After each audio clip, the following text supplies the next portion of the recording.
Hey guys, welcome to the Convo Couch. Today we've got Fred Shibesta, the co-founder of Finder.com and the cryptocurrency brokerage Hivex.com. Thank you for coming on, Fred.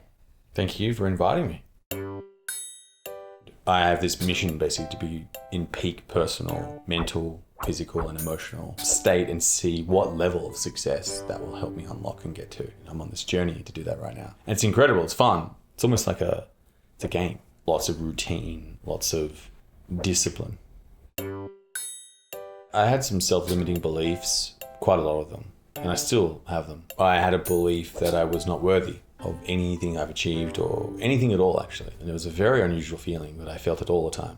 Another one, I felt not good enough for almost everything and anything. And once I cleaned those up, it just 180 changed my relationships, the way I spoke, the way I thought about myself, the way I thought about my business. My role in Finder is to support everyone else to be great. That's what I do all day. I'm actually not a great executor.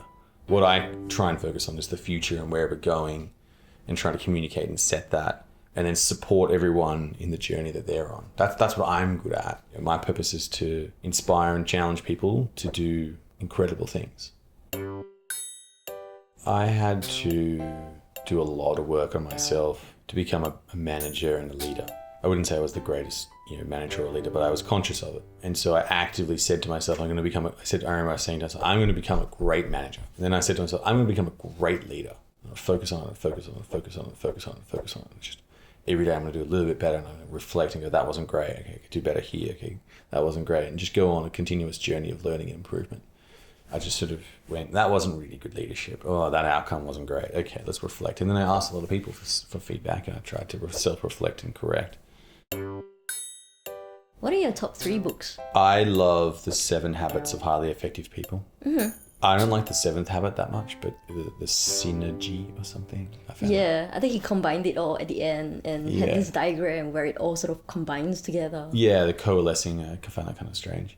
I read How to Win Friends and Influence People a long, long time ago, and I've sort of, I listened to it every now and then. I really liked Rework. That was a great book by 37 Signals guys. I thought that was great. Just sort of gave me a different way of looking at things and running business.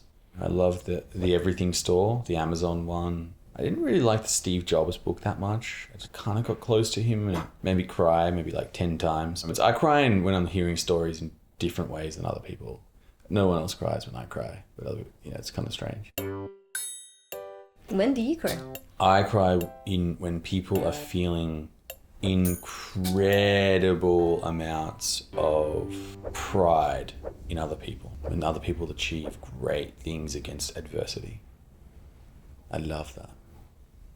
It makes me emotional. Like happy tears. Yeah. I was driving my car and I'm crying. I'm like happy. Because you're happy for them.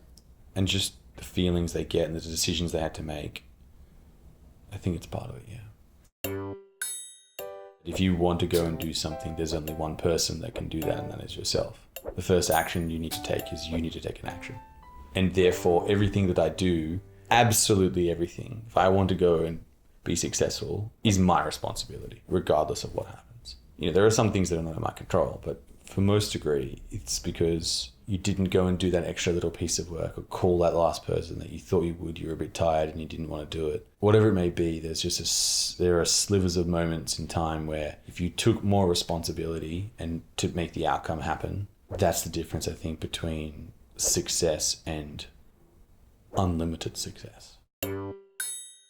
What do you think are some of the key qualities of a great leader? I think a great leader inspires their crew to achieve amazing things. They set a vision and communicate that, paint the way forward. They take unlimited responsibility. They make hard decisions. They have very hard conversations. They call them leaders because they stand in the front. That's born from the perspective of being responsible and doing the things that are required to make decisions at certain points in time. But ultimately, the best leaders, the way in the formation that I see, their crew is in front from a execution and lead, they're leading as well and they're supporting that. But when it comes down to when something goes wrong, they step forward or they make, critical decisions. And great leaders lead other great leaders as well. What is the right way to have a hard conversation? I don't believe in right and wrong. Okay. So I think what your question is, what is an effective way to have Okay. a hard conversation? You've got to have some sort of relationship. It's much easier if you have a relationship than you can have a hard conversation. The way I approach this is I just directly say what I'm thinking. And I ask for the opportunity as well. So I'll say, can I give you some feedback? And it's framed in feedback. And we have a certain level of trust. And then people can go one of two ways. They can either take that feedback and reject it, which is fine. Maybe it is not correct and you can challenge that and understand more. I need to understand more context and move on. Or they can go and change course and make a decision to adjust. Sometimes people, they don't respond to feedback. There are people like that, which is okay. They're just not looking for growth. So when you recruit now, do you recruit consciously for people who are looking for growth? The fifth value of Finder is to master your craft. So that's about a commitment to personal growth. And I'm very committed to personal growth and people know that. And so therefore it creates a very comfortable environment of continuously growing. So yeah, we definitely, that's not negotiable. You have to commit to a level of personal growth at Finder. So what do you look for now when you recruit? I look for hungry people who want to really be great. Maybe they haven't had the opportunity or the environment or whatever it may be, or the support to do that. So I try and find people like that. People who are personally passionate about the things that they're going to do. So they don't feel like they're going to work. They're just going to have some fun. And they go to work, they go, I don't even feel like I'm going to work. I'm just having some fun. And that's how I feel. If you were hiring a writer, you ask them, what do you do when you're not working? They say, well, I go home and I write little short stories and I write articles about this, and that. That's someone who's pretty committed to writing. But someone who is not, they go, well, ultimately I've always wanted to be a musician, so I play my music all the time.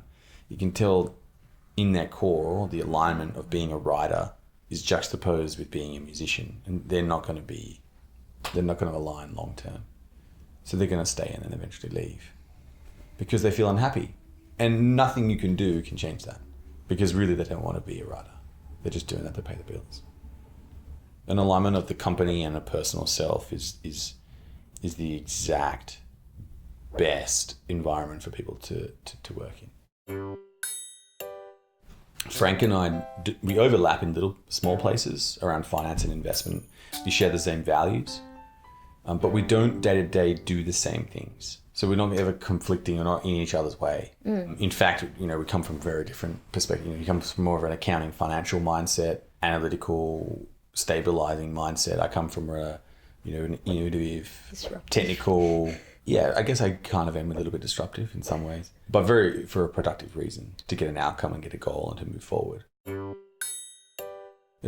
a lot of people say, there's a method, eventually they go, wow, there's a real method to your madness now, I get it. And it just takes a while, and eventually people lean into that and they trust and they go, I don't know exactly why he's doing this, but let's just follow. And you do it and see it enough times that I repeat it over time. Do you know what the difference between a crazy person and a leader is?